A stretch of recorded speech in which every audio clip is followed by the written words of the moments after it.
ये वाकया उस दौर का है जब अरब की सरजमीन पर एक ऐसा बादशाह हुकूमत कर रहा था जो इंसाफ पसंद, अल्लाह ताला से डरने वाला और रैयत की भलाई को अपनी जिम्मेदारी समझने वाला था। उसका नाम अमीर अब्दुल अजीज था। लोग उसे उसके इंसाफ और रहमदिली की वजह से याद करते थे। उसकी हुकूमत दूर दराज तक फैली हुई थी और उसके अदल व इंसाफ की मिसालें हर गली, हर शहर और हर कबीले में दी जाती थीं। मगर इसी बादशाह के शहर में एक ऐसी बूढ़ी औरत भी रहती थी जो गुमनामी और मुफलिसी की जिंदगी गुजार रही थी। यही औरत हमारी कहानी का मरकज है। शाम का वक्त था। सूरज अपनी लालिमा बिखेरता हुआ पहाड़ों के पीछे जा रहा था। बादशाही महल में शमाएं रोशन हो रही थीं और हर तरफ रौनक थी। महल के दरबारी खिदमत में लगे हुए थे, चिराग जलाए जा रहे थे, गुलदस्ते सजाए जा रहे थे और बादशाह अमीर अब्दुल अजीज ताजपोशी के एक और साल के मुकम्मल होने की दुआ के लिए तैयार हो रहा था।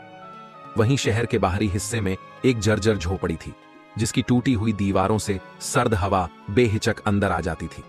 उस झोपड़ी में एक बूढ़ी औरत उम्मे फातिमा अपने जिंदगी के आखिरी लम्हात गिन रही थी। बाल सफेद, चेहरे पर झुर्रियां, आंखों में नूर की जगह आंसू और दिल में सिर्फ एक आरजू कि मरने से पहले एक बार अपने रब की राह में कुछ ऐसा कर जाए जिससे कब्र रोशन हो जाए। उम्मे फातिमा का बेटा एक जमाने में शहनशाह की फौज में एक बहादुर सिपाही था, लेकिन जंग में शहीद हो गया। उसका शौहर कई बरस पहले इंतकाल कर गया था। अब वो अकेली रह गई थी, न कोई सहारा, न कोई हमदर्द। शहर के लोग उसे जानते तो थे, मगर मुफलिसी में कौन किसी की मदद करता है। सब अपने गमों में मशगूल थे। वो औरत अब एक कोने में सिमट कर रह गई थी, जैसे कोई भूला हुआ पन्ना किसी पुराने किताब का। हर रोज जब मस्जिद में अजान होती, उम्मे फातिमा अपनी लकड़ी के सहारे चलकर वहां पहुंचती, मगर न वो नमाज में खलल डालती, न लोगों से कुछ कहती। बस दीवार से लगकर बैठ जाती और आंखें बंद कर लेती। जब लोग नमाज से फारिग होते तो वो उठकर कहती, मेरे बेटे की वफा का सिला कौन देगा? मैं भीख नहीं मांगती, इंसाफ मांगती हूं। ये जुमला अब मस्जिद के बाहर जाने वाले लोगों के लिए जाना पहचाना बन चुका था, मगर कोई रुकता नहीं था, कोई पूछता नहीं था। कुछ लोग दुआ देकर गुजर जाते, कुछ अपनी नजरें फेर लेते। वक्त बीतता गया, मगर उम्मे फातिमा की हालत दिन ब दिन बिगड़ती चली गई। शहर के अंदर ही एक नौजवान था, हमजा, जो अक्सर मस्जिद में वक्त बिताता और दीन की बातें सुनता था। वो उम्मे फातिमा को देखता रहता, लेकिन कुछ समझ ना पाता। एक दिन वो उसके पास गया और पूछा, अम्मी, आप क्या कहती हैं इंसाफ के नाम पर? उम्मे फातिमा की आंखों से आंसू बहने लगे। बोली, बेटा, मेरा बेटा इस बादशाह की सल्तनत के लिए जान दे गया। क्या उसकी मां को 2 वक्त की रोटी भी नहीं मिलनी चाहिए? मैं भीख नहीं मांग रही, मैं अपना हक मांग रही हूं। हमजा के दिल में कुछ चुभा। उसने इरादा किया कि इस बूढ़ी औरत की बात बादशाह तक पहुंचा कर रहेगा, मगर यह इतना आसान नहीं था। बादशाह तक पहुंचने के लिए सख्त पहरे और मंजूरियों की जरूरत थी, मगर जब नीयत सच्ची हो तो राहें खुद ब खुद बनती हैं। हमजा ने एक तदबीर सोची। उसने शहर के काजी को ढूंढा जो बादशाह का करीबी था और इंसाफ पसंद शख्स माना जाता था। उसने पूरा वाकया बयान किया। काजी साहब ने गहरी सांस ली और कहा, बेटा, यह वाकया अगर सच्चा है तो यह बादशाह के लिए इबरत है, मगर हर दावेदार सच्चा नहीं होता, पहले तहकीक करनी होगी। तहकीक शुरू हुई, पुरानी दस्तावेज निकाली गईं, फौजी रजिस्टर देखे गए और सच्चाई ये थी कि उम्मे फातिमा का बेटा फर्ज अदा करते हुए वाकई एक जंग में शहीद हुआ था। उसे दरबार की तरफ से इज्जत दी गई थी, लेकिन उसकी मां को कभी कुछ न दिया गया, न बुलाया गया। जब यह हकीकत बादशाह अमीर अब्दुल अजीज के सामने रखी गई तो उसने सिर्फ इतना कहा, इस औरत को मेरे पास लाओ, मगर इज्जत के साथ। हमजा खुद उम्मे फातिमा के पास गया।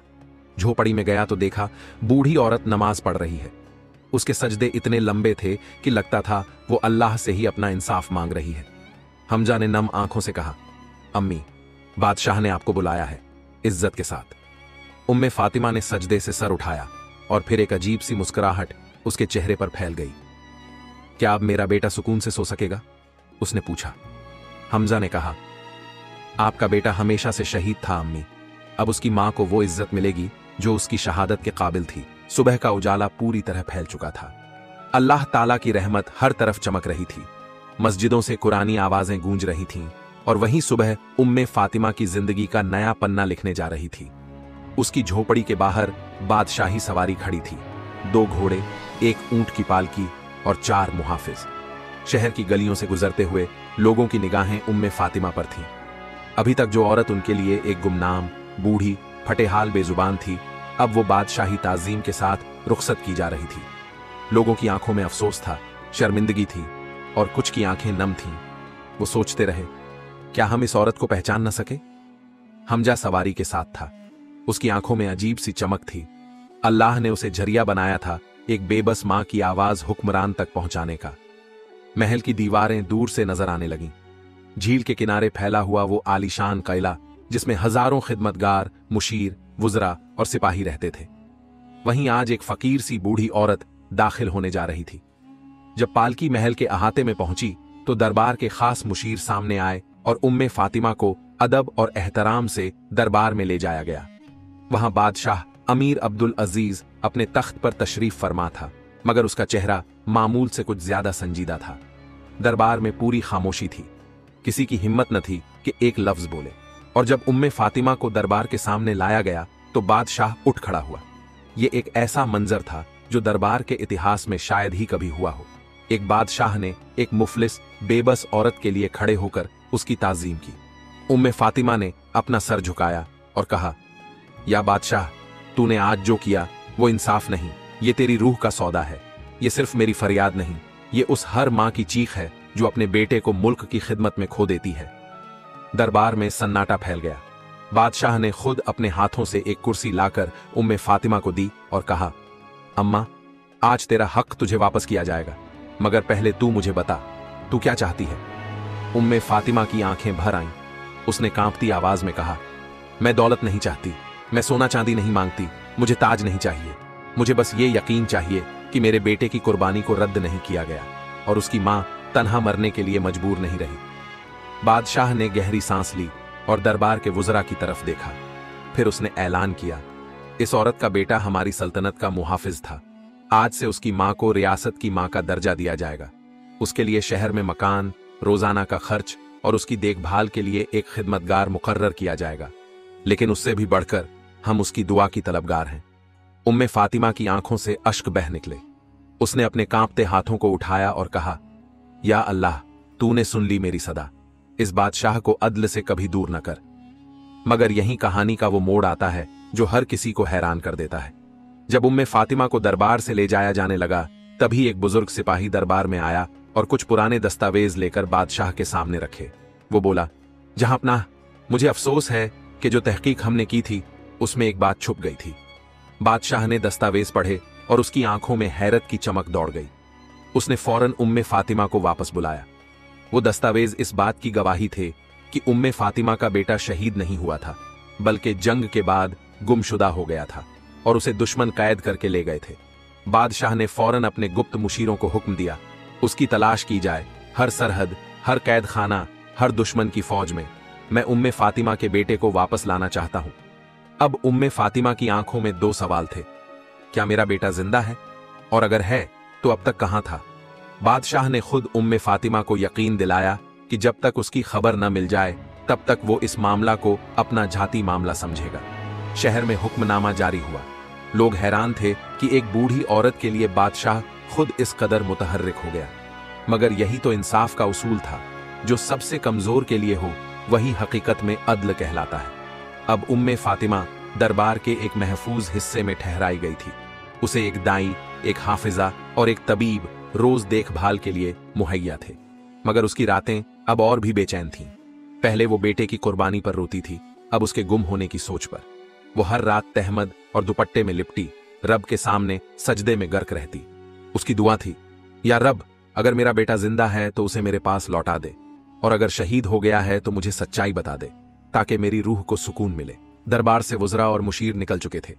शाम की ठंडी हवा अब महल की दीवारों से टकरा रही थी। उम्मे फातिमा अपने कमरे में थीं, मगर उनके दिल की कैफियत किसी तूफान से कम न थी। वो सुकून की तलाश में थीं, लेकिन दिल बेचैन था। अब सवाल यह नहीं था कि बेटा शहीद हुआ या नहीं, सवाल यह था कि क्या वो अब तक जिंदा है। बादशाह अमीर अब्दुल अजीज ने खास तौर पर शहर के नामचीन मुशीरों को बुलवाया और अपने गुप्त जासूसों का एक दल तश्कील दिया। इन जासूसों का काम सिर्फ एक था, उम्मे फातिमा के बेटे की तलाश। उन्हें हुक्म था कि अरब की सरहदों से बाहर तक जाएं यमन, शाम, मिस्र, बल्कि बाइजेंटाइन सल्तनत तक भी। बादशाह ने फरमान जारी किया, जिस शहजादे ने हमारी सल्तनत के लिए खून बहाया, उसकी मां अब हमारी मां है और उसका बेटा अब हमारी तलाश है। दूसरी जानिब उम्मे फातिमा ने अपने कमरे में एक पुराना टुकड़ा निकाला, उसके बेटे की एक पुरानी टोपी जो उसे बचपन में पहनाई थी। वो उसे सीने से लगाए बैठी रब से दुआ कर रही थी, या रब, तूने यूसुफ को याकूब से मिलाया, तू मुझे मेरे बेटे की खबर दे। इस बीच हमजा, जिसने इस वाकये की शुरुआत की थी, बादशाह के खुफिया दल में शामिल हो गया। वो अब एक मुकम्मल तलाश का हिस्सा था। उसकी आंखों में शौक था, दिल में अल्लाह का भरोसा और दिल की गहराई में उम्मे फातिमा की उम्मीदें। तलाश शुरू हुई। पहला इत्तेला यमन से आया।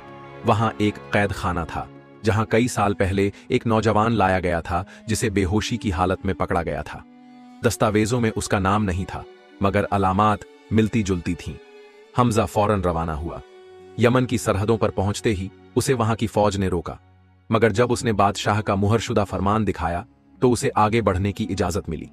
वो कैद खाना एक पुराना किला था, ऊंची दीवारें, लोहे के दरवाजे और हर कोने में सिपाही। वहां के सरबराह ने कहा, हमारे पास एक कैदी है जो अरबी बोलता है, मगर कोई पहचान नहीं बताता। अक्सर बेहोशी की हालत में अल्लाह और मां को पुकारता है। हमजा का दिल तेजी से धड़कने लगा।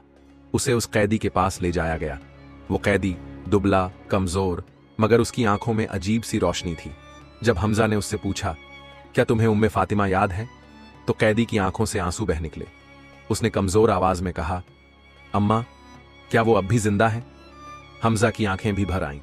उसने कहा, हां, वो जिंदा है और तुम्हारा इंतजार कर रही हैं। वो नौजवान कोई और नहीं, उम्मे फातिमा का बेटा हाफिज सलमान था। उसने बताया कि जंग के बाद उसे दुश्मनों ने कैद कर लिया और बेहोशी में यहां ले आए। उसके बाद उसे किसी से मिलने न दिया गया। उसकी आवाज तक छीनने की कोशिश की गई, लेकिन उसने हिम्मत नहीं हारी। वो रोज कुरान की आयातें दोहराता, नमाज अदा करता और अपनी मां के लिए दुआ करता। हमजा ने फौरन बादशाह को खबर भेजी और फिर हाफिज सलमान को बादशाही इज्जत के साथ यमन से रिहा करवाया गया। जब वो महल की सरहद में दाखिल हुआ तो उम्मे फातिमा को पहले ही खबर दे दी गई थी। उस वक्त का मंजर देखने वाला था। उम्मे फातिमा जमीन पर बैठी थीं और उनके सामने एक पालकी आकर रुकी। जब हाफिज सलमान पालकी से उतरा तो वो भी कांप रहा था। मां और बेटे की वो मुलाकात ऐसी थी जैसे याकूब और यूसुफ की मुलाकात।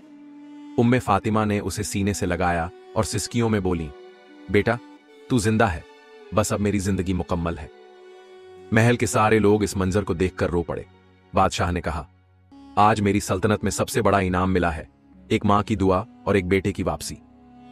उस दिन महल में कोई जश्न नहीं था, मगर सुकून था। कोई रौनक नहीं थी, मगर रूहानी नूर था। उम्मे फातिमा अब सल्तनत की मां थी और सलमान अब एक नई मिसाल बनने जा रहा था, उस बेटे की जो अपनी मां की दुआओं से मौत के मुहाने से वापस लौटा। लेकिन कहानी यहीं खत्म नहीं हुई। कुछ दिन बाद उम्मे फातिमा ने सलमान से पूछा, बेटा, जब तुझे कैद किया गया उस वक्त क्या तुझ पर जुल्म किया गया? सलमान की आंखें झुक गईं। उसने कहा, अम्मी जान, उन्होंने मेरी नमाजें छीनने की कोशिश की, मुझे कुरान से दूर करने की कोशिश की, मगर मैं हर वक्त आप ही को याद करता रहा।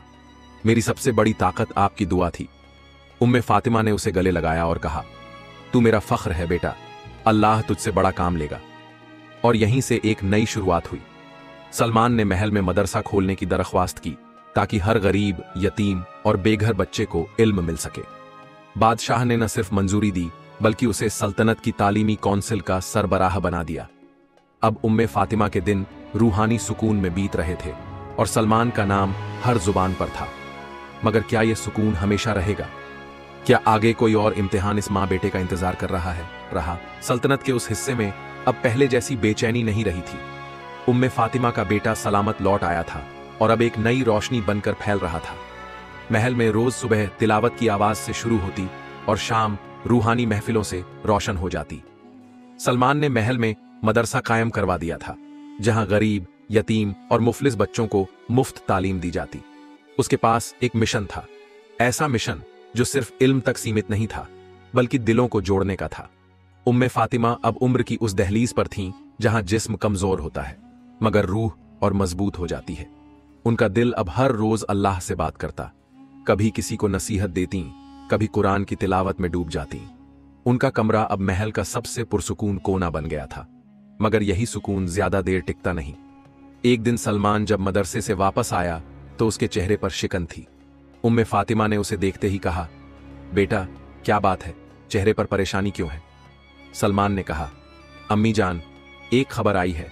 सल्तनत के पश्चिमी हिस्से में एक सरकश कबीला उभर रहा है। वो हमारे इल्म और दीन के खिलाफ बातें फैला रहा है। उम्मे फातिमा ने मुस्कुराकर कहा, हर अंधेरे के बाद रोशनी होती है बेटा, मगर हर रोशनी को अपने वजूद को साबित करना होता है। बादशाह अमीर अब्दुल अजीज को जब यह खबर मिली तो उन्होंने फौरन सलमान को बुलाया। दरबार में तमाम वुज़रा मौजूद थे। बादशाह ने सलमान से कहा, तुम्हारा इल्म, तजुर्बा और नेक मकसद हमारी सल्तनत की सबसे बड़ी ताकत है, मगर अब वक्त है कि तुम मैदान में उतरकर अपने इल्म को साबित करो। सलमान ने सर झुकाकर कहा, मैं अल्लाह की राह में हर फर्ज अदा करने को तैयार हूं, बादशाह सलामत। इस तरह एक नई सफर की शुरुआत हुई। सलमान ने इल्मी काफिला तैयार किया जिसमें मुतालिम, हाफिज, मुफस्सिर और मुहद्दिस शामिल थे, मगर साथ ही कुछ मुजाहिद भी थे, क्योंकि जहां बात दीन की हो वहां हिफाजत भी जरूरी होती है। उम्मे फातिमा ने सलमान के लिए एक चादर तैयार की। उसमें अपनी नमाज की दुआओं की सिलाई थी। उन्होंने बेटे को रुखसत करते हुए कहा, बेटा इल्म तलवार से ज्यादा तेज होता है, मगर जब तलवार से रूह को जख्म लगे तो मरहम भी जरूरी होता है। तू इल्म भी ले जा और दुआ भी। सलमान का काफिला कई दिनों के सफर के बाद उस कबीले की सरहद पर पहुंचा, मगर वहां का मंजर दिल दहलाने वाला था। बच्चे जंग के खौफ में पल रहे थे, औरतें मजहब से दूर हो चुकी थीं और मर्द गलत राहों पर चल रहे थे। सलमान ने सबसे पहले वहां एक खुतबा दिया, हम लड़ने नहीं आए, हम जोड़ने आए हैं। हमारा पैगाम मोहब्बत का है, हमारी जंग नफरत के खिलाफ है। शुरू में लोग हिचकिचाए, मगर धीरे धीरे उसकी बातों का असर होने लगा। वो दिन रात कुरान की तिलावत करता, लोगों से मिलता और बच्चों को तालीम देता। मगर हर कामयाबी के पीछे कोई न कोई आजमाइश जरूर होती है। एक रात जब सलमान नमाज अदा कर रहा था तो कुछ सरकश लोग उसके खेमे में दाखिल हुए और उसे धमकाया, मगर सलमान ने कहा, जो अल्लाह से डरता है उसे किसी और से डर नहीं लगता। वो लोग वापस चले गए, लेकिन सलमान समझ गया कि इम्तिहान शुरू हो चुका है। उसने अपने काफिले को मजबूत किया और हर काम को और भी ज्यादा इखलास के साथ अंजाम देने लगा। इधर उम्मे फातिमा हर रात तहज्जुद में अपने बेटे की सलामती की दुआ करती। उनकी आंखों में नींद नहीं थी, लेकिन दिल में यकीन था। बादशाह खुद अक्सर उनके पास आते और कहते, आपकी दुआ ही हमारी सल्तनत की हिफाजत है। कुछ ही महीनों में वो कबीला बदलने लगा। वहां नमाज की आवाजें गूंजने लगीं, बच्चे कुरान की तालीम लेने लगे और औरतें पर्दे की तरफ लौटने लगीं। सलमान का नाम अब सिर्फ महल में नहीं बल्कि सरहदों से बाहर भी लिया जाने लगा। मगर तभी एक और खबर आई। एक सरकश सरदार ने उसके खिलाफ फौज तैयार कर ली थी। सलमान ने जवाब में जंग नहीं बल्कि दावत भेजी। उसने उस सरदार को कहा, आओ हम बैठकर बात करें। तुम्हारा गुस्सा हो सकता है वाजिब हो, मगर उसका इलाज तलवार नहीं समझदारी है। सरदार ने मुलाकात मंजूर कर ली। वो रात सलमान ने सारी रात दुआ की और उम्मे फातिमा ने अपने कमरे में चिराग जलाए रखे। अगली सुबह मुलाकात हुई। सरदार एक सख्त मिजाज इंसान था, मगर सलमान की बातें, कुरानी हिकमतें और दिल से निकले अल्फाज उसके दिल में उतर गए। आखिरकार वो सरदार सलमान का मुरीद बन गया। उसने कहा, तू सिर्फ इल्म वाला नहीं, तुझे मां की दुआओं का असर हासिल है। इस मुलाकात के बाद पूरा इलाका सलमान के कदमों में आ गया। वहां मस्जिदें बनवाई गईं, मदरसे कायम हुए और लोग फिर से दीन की तरफ लौटने लगे। जब सलमान वापस महल लौटा तो उम्मे फातिमा उसे देखकर मुस्कुराईं, मगर अब उनका जिस्म और भी कमजोर हो गया था। उन्होंने बेटे का माथा चूमा और कहा, अब मुझे इत्मीनान है, तू सिर्फ मेरा बेटा नहीं, इस उम्मत का बेटा है। उस रात उम्मे फातिमा ने आखिरी बार कुरान खोला, आंसुओं में लिपटा हुआ सफा पढ़ा और फिर रब से मुलाकात के लिए तैयार हो गई। सुबह जब सलमान उनके कमरे में आया तो वो सजदे की हालत में रब से जा मिली थीं। पूरा महल गम में डूब गया। बादशाह ने उन्हें सल्तनत के मकबरे में दफन करवाया और कहा, वो सिर्फ एक मां नहीं थी, वो हमारी रूह की शफाफी थी। सलमान उनकी कब्र पर बैठकर देर तक रोता रहा, मगर फिर उसने आंसू पोंछे और कहा, अम्मी, अब मैं आपकी राह पर चलूंगा। जब तक जिंदा हूं, आपकी मोहब्बत और दुआओं को जिंदा रखूंगा। उम्मे फातिमा के इंतकाल के बाद महल की फिजा में एक अजीब सी खामोशी छा गई थी। उनकी रूहानी मौजूदगी अब भी हर कोने में महसूस होती थी, मगर उनका जिस्मानी जाना सलमान के लिए एक गहरा सदमा था। मगर इस सदमे ने उसे तोड़ा नहीं बल्कि और मजबूत कर दिया। सलमान अब सिर्फ इल्म का अलंबरदार नहीं रहा, बल्कि उसे एक बड़ी जिम्मेदारी भी सौंपी गई, सल्तनत की दीनी और तालीमी रहनुमाई की। बादशाह अमीर अब्दुल अजीज ने उसे अपने वजीरों के साथ बैठकों में शामिल करना शुरू किया और जल्द ही उसे एक अहम ओहदा मिल गया, मुख्तार उल उलमा, यानी सल्तनत का सबसे आला दीनी मुशीर। मगर इस ओहदे के साथ एक साया भी सलमान के करीब आता जा रहा था, साजिशों का साया। महल के अंदर कुछ लोग थे जो सलमान के बढ़ते हुए असर और रसूख से खौफजदा थे, खास तौर पर वजीर आला जायद बिन हारिस, जिसे लगता था कि सलमान उसकी कुर्सी के लिए खतरा बन सकता है। जायद ने महल के कुछ वफादारों को साथ मिलाकर एक मंसूबा तैयार किया। उनकी योजना थी सलमान की शख्सियत पर शक पैदा करना, उसके इल्म को जालसाजी कहना और फिर बादशाह को उसे दरबार से दूर करने पर मजबूर करना। उन्होंने पहला वार किया, एक जाली खत तैयार करवाया जो सलमान के नाम पर था और जिसमें एक बाहरी सल्तनत से मदद मांगने की बात लिखी गई थी। यह खत बादशाह तक पहुंचा। बादशाह चौंके, मगर उन्होंने फौरन सलमान को तलब नहीं किया, बल्कि पहले इसकी तहकीकात का हुक्म दिया। सलमान को भी यह बात कानों कान पहुंच गई। उसने सब्र से काम लिया और तहज्जुद की रातें और बढ़ा दी। इसी दौरान एक रोज एक गरीब फकीर सलमान के पास आया। उसके कपड़े फटे हुए थे, आंखों में आंसू थे और हाथ में एक पुर्जा था। उसने कहा, मौलाना सलमान, मुझे मेरे बेटे की कब्र नहीं मिल रही। कब्रिस्तान वालों ने मुझे भगा दिया, कहते हैं कब्र अब किसी और के नाम कर दी गई है। सलमान ने फौरन उस बूढ़े आदमी को लेकर कब्रिस्तान का रुख किया। वहां जाकर मालूम हुआ कि कुछ असर और रसूख वाले लोगों ने कब्रिस्तान की जमीन पर कब्जा कर लिया था और ये सब जायद के आदमी कर रहे थे। सलमान ने वहां एक छोटा सा मजमा बुलाया और खुतबा दिया, जो जमीन मुर्दों की अमानत है उस पर जिंदा लोगों का कब्जा जुल्म है, और याद रखो अल्लाह की नजर से कोई चीज छुपी नहीं।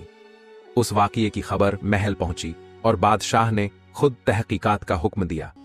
काफी जल्दी पता चल गया कि कब्रिस्तान पर कब्जा जायद के आदमियों ने किया था, मगर यह तो महज एक परत थी साजिश की।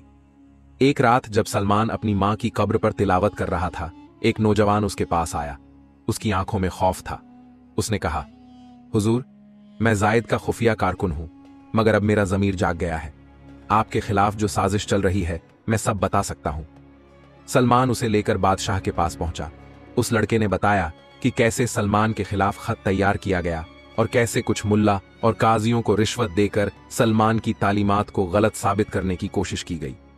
बादशाह का चेहरा सख्त हो गया। उन्होंने फौरन जायद को दरबार में बुलाया। जायद ने सबके सामने सब कुछ झुठलाने की कोशिश की, मगर जब वो नौजवान और कुछ दस्तावेज पेश किए गए तो जायद की चालें बेनकाब हो गईं। बादशाह ने ऐलान किया, जो अल्लाह के वली को नुकसान पहुंचाने की कोशिश करता है वो अपनी ही बर्बादी का सामान करता है। जायद को उसके ओहदे से हटाया जाता है और उसका हिसाब अब खुदा करेगा। इसके बाद बादशाह ने सलमान को गले लगाते हुए कहा, तू सिर्फ इल्म का वारिस नहीं, तू अमानत का हाफिज भी है। महल में फिर से अमन आया, मगर अब सलमान और ज्यादा मुतमिन नहीं था। उसने बादशाह से अर्ज की, हुजूर, मुझे इजाजत दीजिए कि मैं सल्तनत के दूर दराज इलाकों में जाऊं और वहां तालीम, इंसाफ और हक का पैगाम फैलाऊं। बादशाह ने इजाजत दी और सलमान ने एक नए सफर का इरादा किया, मगर इस बार वो अकेला नहीं था। उसके साथ थी एक नई तहरीक, एक नया कारवां और मां की दुआओं की छाया। वो चला गया, मगर महल के हर कोने में उसकी मां की आवाज अब भी गूंजती थी, बेटा, जब भी मुश्किल आए सजदे में गिर जाना, अल्लाह कभी मायूस नहीं करता। सलमान अब अपने सफर पर रवाना हो चुका था।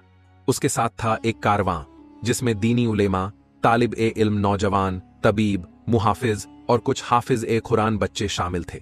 ये सफर महज इल्म फैलाने का नहीं था, बल्कि एक इनकलाब की शुरुआत थी। ऐसा इनकलाब जो दिलों को जीतने, इंसाफ कायम करने और दीन की रूह को जिंदा रखने के लिए था। सल्तनत के उन दूर दराज इलाकों में जहां कभी उम्मे फातिमा अपने बेटे को लेकर रोटी की तलाश में जाया करती थीं, अब सलमान अपनी मां की यादों के साथ इल्म बांटने जा रहा था। पहला मंजिल था वादी ए नसीम, एक खूबसूरत लेकिन गफलत में डूबी वादी। वहां का मुख्तार अजहर बिन साहिल एक सख्त दिल इंसान था, जिसने अपने इलाके में हर किस्म की दीनी तालीम पर पाबंदी लगा रखी थी। सलमान वहां पहुंचा और लोगों को इकट्ठा करके कहा, अल्लाह के बंदों, हम किसी तख्त या ताज के लिए नहीं आए, हम दिलों की मलकियत चाहते हैं, जो मोहब्बत फैले, नफरत मिटे और हर बच्चा कुरान से वाकिफ हो। अजहर ने उसे रुकने की इजाजत तो दी, मगर दिल से नहीं। वो छुपकर उसकी हर बात की जासूसी करवा रहा था। एक दिन सलमान की एक तकरीर में जब हजारों लोग जमा हो गए, अजहर ने खुफिया तौर पर एक फितना खड़ा किया। सलमान पर तास्सुब फैलाने का इल्जाम लगाकर उसका सामना करवाया, मगर सलमान ने फौरन सबूत और गवाह पेश किए और कहा, मैं वह हूं जिसकी मां ने मुझे सजदे में पालने से पहले हर रात दुआ में बिठाया है। मेरी बातों में तुम्हें जहर दिखे तो मुझे काट डालो, मगर अगर सच्चाई हो तो अपने दिल से अंधापन हटाओ। लोगों की आंखें नम हो गईं। अजहर के अपने बेटे ने बगावत करके सलमान का साथ दे दिया। आखिरकार अजहर ने झुककर कहा, तेरा इल्म नहीं, तेरी मां की रूह जीत गई है हमें। इसके बाद सलमान ने वादी नसीम में पहला मकतब खोला। वहां औरतों और बच्चों के लिए अलग तालीम का निजाम बनाया। हर दर्स से पहले एक आयत और उम्मे फातिमा की कही हुई हिकमत भरी बात सुनाई जाती। सालों यूं ही बीते। सलमान अब एक तहरीक बन चुका था। वो नाम नहीं, एक मिशन था। मगर हर रोशनी के सामने अंधेरे का जुलूस आता है। एक रात उसके मकतब को आग लगाने की कोशिश की गई। कुछ लोग जला चुके थे कुरान के कुछ सफात और दीवारों पर लिख दिया था, ये इल्म हमारी बंदिशों को तोड़ता है, इसे रोको वरना सब कुछ जल जाएगा। सलमान टूट गया। वो कई घंटे सजदे में रहा, रोया, तड़पा। फिर उसकी मां की आवाज उसकी रूह में गूंजी, बेटा, रोशनी का कद अंधेरे से बड़ा होता है। अंधेरा चीखता है मगर रोशनी बोलती नहीं, बस चलती है। उसने नए सफ़े लिखवाए, दीवारें साफ करवाईं और अगले दिन दोगुनी तादाद में लोगों को दर्स दिया। जल्द ही उसकी शख्सियत उस वक्त की सबसे बड़ी रूहानी आवाज बन गई। उसे बुलावा आया मक्का और मदीना से। वहां के उलेमा सलमान से मिलना चाहते थे। मक्का में सलमान ने जब हरम में तिलावत की तो लोगों की आंखों से आंसू नहीं रुक रहे थे। मदीना में उसने मदीना यूनिवर्सिटी में दीनी व मुशाहिदाती तालीम के दरस दिए, जहां उससे बच्चों ने पूछा, मौलाना, आपकी सबसे बड़ी दौलत क्या है? सलमान मुस्कुराया और कहा, मेरी मां की एक पुरानी चादर जिसमें हर टांका उसकी दुआ से बंधा है। एक दिन जब सलमान अकेला सफर कर रहा था, उसे एक काफिले से खबर मिली कि सल्तनत में झलझला आया है। बादशाह अब्दुल अजीज इंतकाल फरमा गए और कुछ नफ्स परस्त लोग तख्त के लिए खून बहाने को तैयार हैं। सलमान फौरन लौट आया। महल अब एक साजिशगाह बन चुका था। हर शख्स सत्ता चाहता था, हर वजीर अपना उम्मीदवार। मगर बादशाह ने वसीयत छोड़ी थी, सल्तनत की रहनुमाई उस इंसान के हवाले की जाए जो उम्मे फातिमा के बेटे जैसा हो। लोगों ने पूछा, यह वसीयत किसके लिए है? तब महल के सबसे बूढ़े मुअल्लिम बोले, यह तो सिर्फ सलमान ही हो सकता है, वो जिसने मां की खिदमत, रब की इताअत और उम्मत की रहनुमाई तीनों की मिसाल कायम की। सलमान को तख्त पेश किया गया, मगर उसने लेने से इनकार कर दिया। उसने कहा, मैं सिर्फ दीन का खादिम हूं, हुकूमत का तालिब नहीं। मगर अगर मेरा इल्म, मेरा सब्र और मेरी मां की तालीम इस सल्तनत को हिफाजत दे सकती है तो मैं हर खिदमत के लिए हाजिर हूं। इस तरह सलमान को दीनी व सियासी रहनुमा का दर्जा दिया गया, मगर उसने खुद को हमेशा उम्मे फातिमा का बेटा ही कहा। सालों बाद जब सलमान बूढ़ा हो गया, उसने वही चादर ओढ़कर एक नन्हे बच्चे के साथ वो सफर किया जहां उसकी मां उसे ले जाया करती थी, रोटी की तलाश में। मगर अब वो वहां मस्जिद बना चुका था और उस जगह को मस्जिद उल अम्म नाम दिया गया, माओं की मस्जिद। और वहीं उसने आखिरी दुआ की, ऐ अल्लाह, मेरी मां की रूह को वो सुकून दे जो उसने मेरे लिए खो दिया था। मेरी रगों में जो कुछ बह रहा है वो तेरे नूर और मेरी मां की महबूब दुआओं का असर है। मुझे जब तू बुलाए तो मां की गोद की तरह सुकून दे दे। आमीन। वीडियो से मिली सीख। मां की दुआ हर साजिश का तोड़ है। जब दिलों में इल्म और रूह में सच्चाई हो तो साजिशें हार जाती हैं। जो खुद को खलीफा नहीं मानता वही असल खलीफा होता है। ऐ रब्बुल इज्जत, हमें मां की खिदमत करने की तौफीक अता फरमा। हमें सलमान जैसा इखलास, सब्र और दीनी गैरत अता फरमा। हमें रोशनी की वो मिसाल बना दे जो अंधेरों को चीर कर इंसानियत तक पहुंचे। आमीन। वीडियो को लाइक करें ताकि हमें और हौसला मिले। अपने दोस्तों और परिवार के साथ शेयर करें ताकि और लोग भी इस वाकया से सबक ले सकें। चैनल को सब्सक्राइब करें और बेल आइकॉन बन दबाएं ताकि आप हमारी नई कहानियों को मिस न करें। कमेंट में बताइए कि इस वाकया ने आपको क्या सबक दिया। जरेनिया, और आपको स्क्रीन पर हमारी वीडियो दिख रही होगी, उससे भी देखें और कुछ अच्छा सीखें। जल्दी मिलते हैं एक और नई इबरतनाक इस्लामिक कहानी के साथ।